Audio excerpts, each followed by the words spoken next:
മഹാനായ റസൂലുള്ളാഹി സ്വല്ലല്ലാഹു അലൈഹി വസല്ലമ തങ്ങൾ ഒരിക്കൽ അല്ലാഹുവിനെ കണ്ടപ്പോൾ അല്ലാഹ് പറഞ്ഞു, നബിയേ, എന്റെ അടിമകളിൽ ചില ആൾക്കാരെ എനിക്ക് വല്ലാത്ത ഇഷ്ടമാണ്.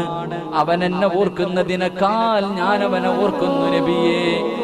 അവൻ എന്നെ കുറിച്ച് പറയുന്നതിനേക്കാൾ ഞാൻ അവനെ കുറിച്ച് മലക്കുകളോട് പറയുന്നുണ്ട് നബിയേ. അവൻ എന്നിലേക്ക് നടന്നു വന്നാ ഞാൻ അവനിലേക്ക് ഓടിപ്പോകും നബിയേ. അവൻ എന്നെ കാണാൻ ആഗ്രഹിക്കുന്നതിനേക്കാൾ ഞാൻ അവനെ കാണാൻ ആഗ്രഹിക്കുന്നു നബിയേ. അത് പ്രിയപ്പെട്ടവരെ, അല്ലാഹുവിന്റെ റസൂൽ സഹാബത്തിനോട് പറയുകയാ, പടച്ചവൻ സ്നേഹിക്കുന്നവരുടെ ഒന്നാമത്തെ അടയാളം എന്തെന്നറിയുമോ? അവൻ രാത്രിയിൽ എഴുന്നേറ്റ് നിസ്കരിക്കുമെന്ന് നബിയുനാ റസൂലുള്ളാഹി